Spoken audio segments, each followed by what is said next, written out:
Hi, boys and girls and parents. This is the Mrs. Morris YouTube page.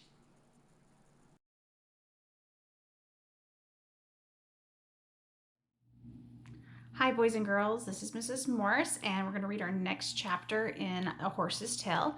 This is Chapter 8, the 1960s Around the World's Fair, and it's Julie's story. So right here you can kind of see this little girl and another little girl holding the horse. And this is in Seattle. So this story happens in Seattle. Look, Karen, there it is. There's the Space Needle, Julie cried as her family rode the bus downtown. The Space Needle, towering above the skyline, looked sharp and new. Today, thought Julie, I'll ride the elevator to the top and look out at the world. All through the quiet summer in Longview, that's where I was born actually, Julie had been dreaming about this trip in Century 21, the World's Fair. There would be exhibits from countries all around the world, places she longed to visit. Look, Blanca, she whispered, holding her little wooden horse up to the window. Isn't it exciting? She had found Blanca, bleached white by salt water, on the beach one summer in Olympia. The little horse looked old, and she was sure it had traveled far. Now, on her imaginary journeys, the little horse was always at her side.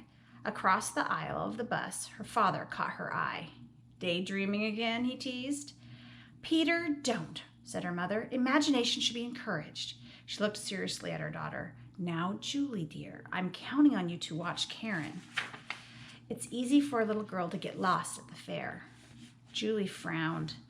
Why did she have to watch Karen? Her little sister was always interrupting her daydreams and asking questions. They got off the bus at Westlake Mall near the monorail platform. The streets were bustling and cars roared past. Julie held Karen's hand tightly. She had never seen so many people in her other hand. She clenched. Blanca, a sleek white monorail train, came gliding into the station. They stepped onto a speed ramp and moved effortlessly up to the train. Julie's father gave each girl a $50 for her round-trip fare. Then he slipped a couple of dollars into Julie's pocket. For treats, he whispered. Thanks, Dad, Julie whispered back. They all stepped onto the train and found seats. Julie and Karen pressed their faces against the window and gazed out at the downtown Seattle. As the train zoomed silently toward the World's Fair, Karen leaned against her. Can I hold Blanca? She asked, Karen twisting one of her braids like she always did when she was excited. Okay, said Julie, but don't drop her. They were quickly approaching the Space Needle. 95 seconds, announced Julie's father as the train slid into the station. The wonderful ride was over, and they were among a throng of people descending from the train, looking to see that her sister still had Blanca. Julie caught hold of Karen's hand. Where should we go first? Asked Julie's mother. The food circus, said Karen. Julie pictured a tent full of performing hot dogs and giggled. No, she said, the International Mall. How about the World of Science, suggested Julie's father. Julie's mother consulted the schedule of events. There's a fashion show at the Interior's Fashion and Commerce Pavilion. No, let's go to science. Julie quickly sided with her father. She didn't want to look at clothes. We'll have time for Food Circus International Mall too, said her mother. Julie, no wandering off. And make sure you hold on to Karen's hand. The World of Science started with a film explaining how scientists work.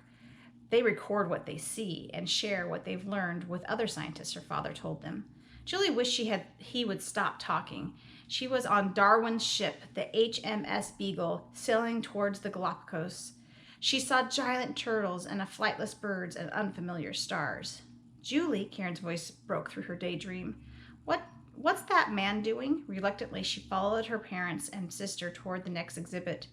In the small laboratory sat a scientist surrounded by bottles of flies. Studying fruit flies, said Julie. Ugh. This way, said her father. They entered an auditorium and sat down. Overhead was a domed white ceiling. This is the Spacorium Central Control, announced a loud voice. Prepare for takeoff. The auditorium faded into darkness. Julie, are we really going to space? Asked Karen. Shh. Around her stars were blossoming. She saw the earth below, a misty blue and white ball, as they moved deeper into space. She was in a silver spaceship, speeding through the vast darkness towards a tiny red speck. She was on the first American expedition to Mars. When the lights came on again, she blinked and sighed.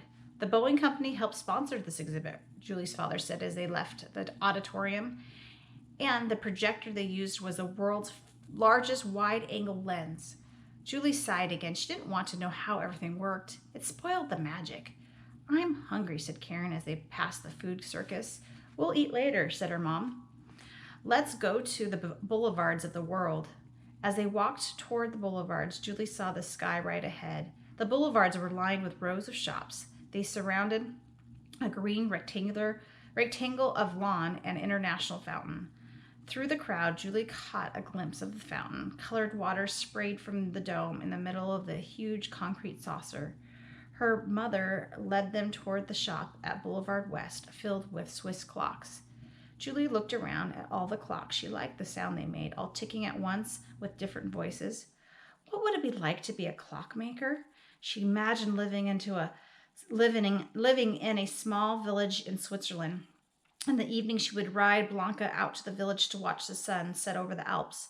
Looking down to share with Blanca, she realized that Karen was no longer beside her. Karen? Julie whispered, hoping her mother wouldn't notice. Karen? She darted out into the crowd, looking for her sister, past Mexican hats, past furniture from Hong Kong, past perfume from France.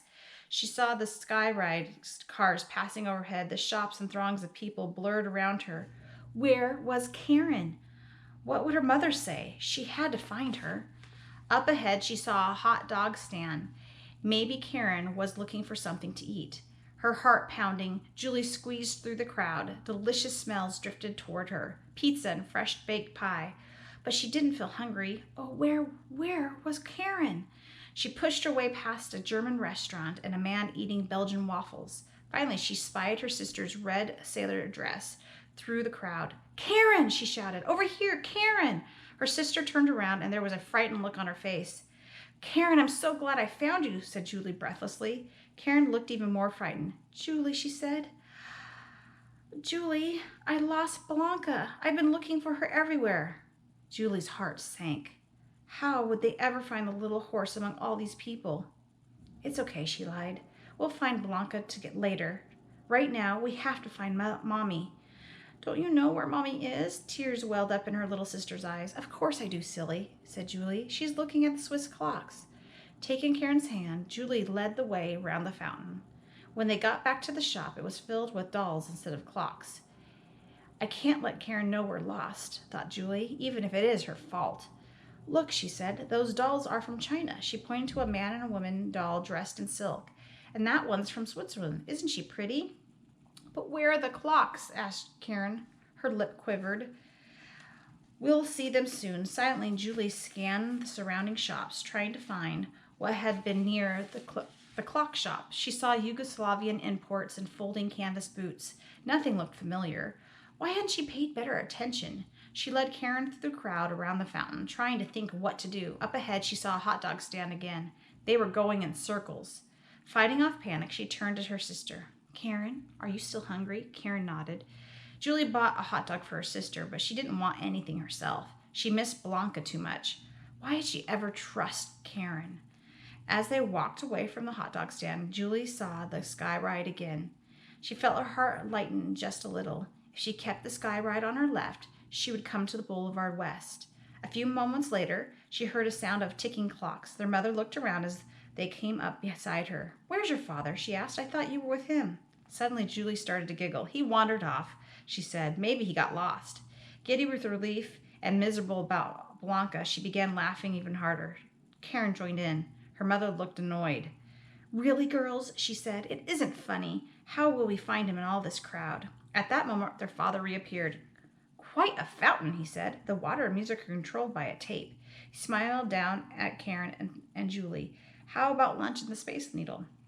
There was a long line of people waiting to go up to the Space Needle. Julie wanted to cry. She'd been waiting all summer for this, but now without Blanca, she almost didn't care. Mom, she said, Karen lost Blanca. Oh dear, said her mother. Karen's face tightened. I didn't mean to, she whimpered. We'll check the lost and found after lunch, her father said. They crowded into the elevator. As they soared upward, Karen and Julie looked down at the grounds at the World's Fair and the city beyond. Somewhere down there was Blanca. Julie frowned at her sister, but Karen didn't notice. She was gazing out through the glass, dreaming of faraway places. Like me, thought Julie. Her misery began to soften. She felt glad that Karen wasn't lost. Seated in the Space Needle restaurant, Julie looked out across Seattle at the distant Cascade Mountains as the restaurants turned in a slow circle. The food circus, the science center, and the international fountain came into view. Beside her, Karen pushed aside her second lunch with an unhappy face. Julie, she said, what if Blanca isn't in the lost and found? This time, Julie didn't mind her sister's question. It's okay, she said softly, meaning it this time. Think of the places Blanca might go, Switzerland or Mexico or even China. Looking down at the World's Fair, she began to imagine where her little horse might travel next. And here is the horse's thoughts on here. If it isn't a box, some kid drops you. I ended up behind one of the booths. When the World's Fair was over, one of the workmen found me. I was put into a box again with 2 old coats and an umbrella. Boring. There I stayed until I was given to a family of Laotian refugees. So that's our story today. Down below on Google Classroom, I will give you a couple of possible questions you can answer based on this story. So some things I'm thinking about you can answer is thinking of something that you may daydream about, just like Julie. Also, is there ever been something that you have lost and felt pretty sad that you've lost that thing? Or have you ever been lost for a little while from your parents at a time? So those are some things that you can write about in the comments or on Google Docs. Thanks, boys and girls. I will talk to you and see you tomorrow. Bye.